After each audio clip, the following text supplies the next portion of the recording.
I lay on the cold kitchen floor, holding my side where I felt sharp pain spreading through my body. It felt like a knife was twisting inside me.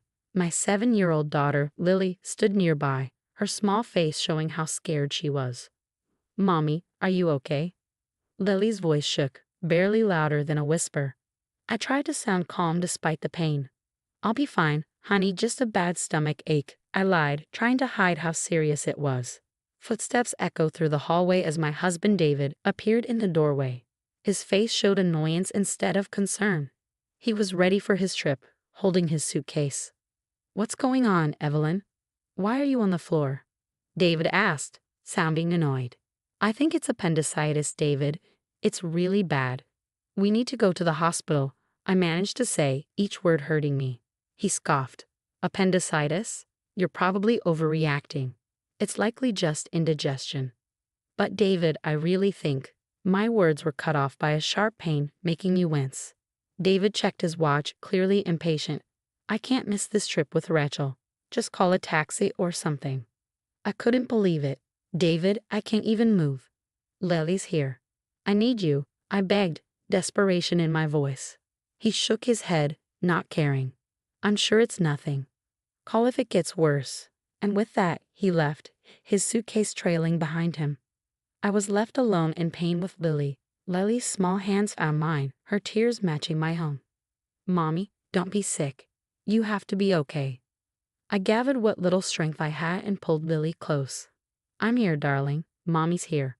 With David gone, I knew I had to act. With shaking hands, I grabbed my phone and called the only person I knew I could count on, my brother Michael. The phone rang, its sound piercing the quiet kitchen. "Hello," Michael's voice came through, a beacon of hope. "Michael, it's Evelyn. I need help. I think it's appendicitis. I can't move and Lily is scared," I managed to say, each word a struggle. There was a brief silence, then Michael's voice, calm and steady. "I'm on my way. Hold tight, Evelyn. I'll be there soon." Leaning against the cold tile floor, I closed my eyes, trying to endure the pain. Lily nestled close to me, a small comfort in the midst of turmoil. In that moment, a determination grew inside me. David's abandonment during my crisis wouldn't be forgotten. It was a deep hurt, a betrayal that marked a turning point. As I waited for Michael, one thing became clear: things would change. In the hospital bed later, surrounded by sterile walls and beeping machines, a sense of calm settled in. The surgery for my appendicitis went well, but David's emotional absence still stung. I had called my parents to care for Lily while I recovered, their voices filled with concern and unspoken questions about David's whereabouts. 3 days later, I was back home, the physical pain now a dull reminder of the recent ordeal. Lily greeted me eagerly, her face lighting up at my return. "Mommy, you're back. Are you all better now?" Her innocent question warmed my heart. "I'm getting there, sweetie," I replied, hugging her tightly, grateful for her presence. The peace of our reunion was shattered the next day by the slam of the front door. David and his sister Rachel burst in, their voices filled with frustration. "Why didn't you pick us up yesterday? We had to spend extra on a taxi and train fares." David's accusatory voice rang out as he entered the living room. I felt a surge of anger at his boldness. "Welcome back. Must have been quite a journey," I said coldly, locking eyes with him. David halted, taken aback by my icy reception. Even Rachel seemed surprised by the tension. "What's with the attitude, Evelyn?" David demanded. I couldn't hold back anymore. "While you were enjoying your trip, I was in a hospital," I said, my voice steady but simmering with anger. "And you, Rachel, always demanding David's time without considering his family." Rachel flushed and David appeared bewildered. "What are you talking about? You were fine, right?" he replied, sounding dismissive. "It's not just about being okay, David. It's about being there when your family needs you," I shot back, my frustration boiling over. Before David could respond, the living room door swung open, revealing Michael, our parents, and David's parents. 14 eyes, filled with varying degrees of anger and disappointment, fixed on David and Rachel. "Why is everyone here?" David's voice faltered, his confidence waning under their collective glare. Taking a deep breath, I channeled my pain and betrayal into words. "David, you left Lily and me alone when we needed you the most. I had to go to the hospital, and you weren't there. I've told everything to our families.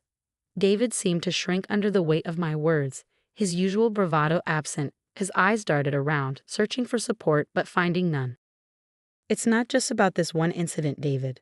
It's about all the times you've prioritized Rachel over your own family," my brother Michael added, his disappointment evident in his voice. Rachel, typically confident, appeared uneasy, shifting her gaze between the floor and the upset faces around her. David attempted to defend himself, offering excuses and justifications. The confrontation grew heated, tension thick in the air. But for me, it marked a turning point. I realized I couldn't continue living in the shadow of David's neglect. It was time for change, time to assert myself and protect Lily. The meeting concluded without resolution, but the message was clear.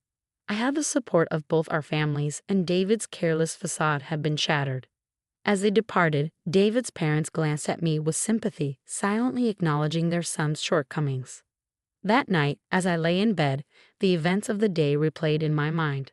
I felt a mix of emotions: anger, disappointment, but also a newfound strength.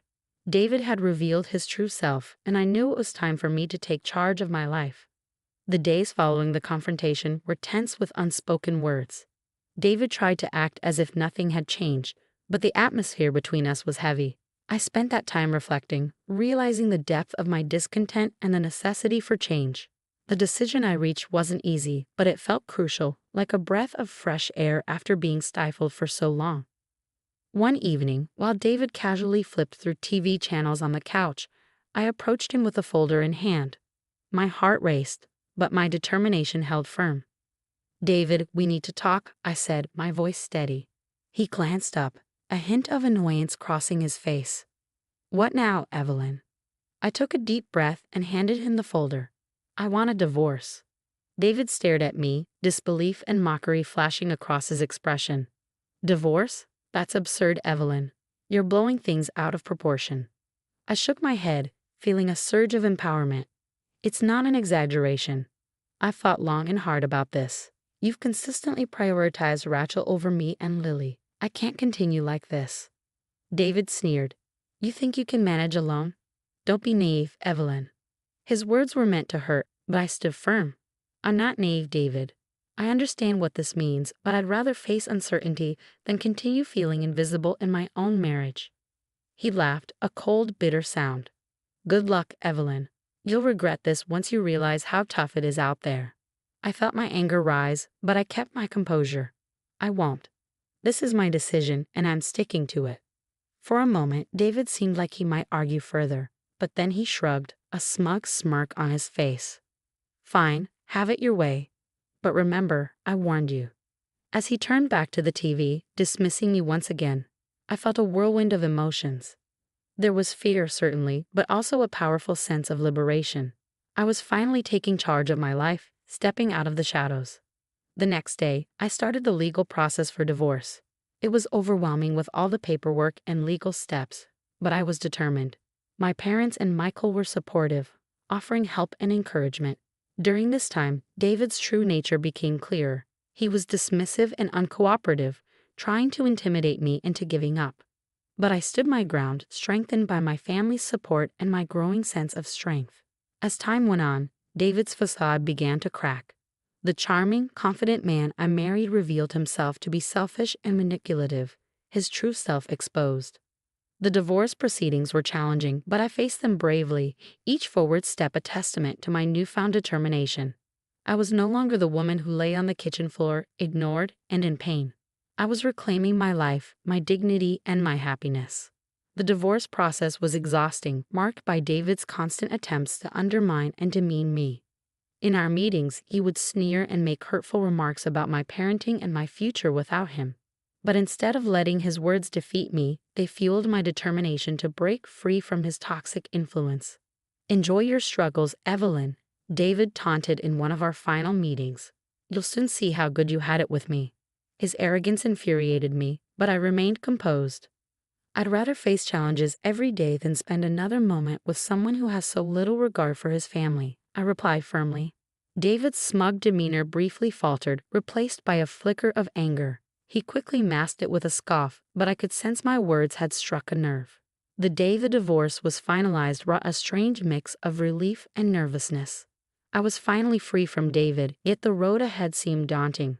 However, as I walked out of the courthouse, a wave of liberation washed over me. In the weeks following our divorce, David's life began to unravel. His neglectful behavior and our separation became the gossip of his workplace. Colleagues who had once admired him now looked at him with pity and disdain. His charming facade had crumbled, exposing the pettiness and selfishness beneath. News of our divorce spread throughout our community, largely due to my cousin, who was well connected in our neighborhood. David, who had always cared deeply about his image and reputation, found himself the subject of hushed conversations and judgmental stares. Rachel also faced criticism. Her role in our marital problems was now public knowledge, and friends and neighbors began to regard her with suspicion and disapproval. The bond she had with David, once unbreakable in her eyes, now seemed strained and uneasy. One evening, while picking up Lily from school, I overheard a heated argument between David and Rachel outside their house. Their voices dripped with blame and resentment. "It's your fault we're in this mess, Rachel," David yelled, his frustration palpable. "How dare you blame me? You're the one who couldn't hold your family together." Rachel shot back, her voice filled with anger. Their argument was a stark contrast to the united front they once presented. The discord sowed by their actions had finally come to fruition, and now they were facing the consequences. As I walked away with Lily, I felt a sense of vindication. David and Rachel were now grappling with the results of their selfish choices. It was a tough lesson, but one they had brought upon themselves. That night, as Lily slept peacefully in her room, I sat by the window reflecting on the past few months. The journey had been challenging, but it had brought me to a place of strength and self-respect. I had fought for my dignity and for Lily's future. Although the future was uncertain, I felt prepared to confront it with newfound confidence. In the aftermath of the divorce, life settled into a new rhythm, one that was quieter yet more fulfilling. The weight of my unhappy marriage had lifted, replaced by a newfound sense of independence. I began rebuilding my life step by step, with Lily by my side. My first priority was finding a job. The gap in my resume from years spent focusing on motherhood was a concern, but I was determined. After several interviews, I secured a position at a small accounting firm.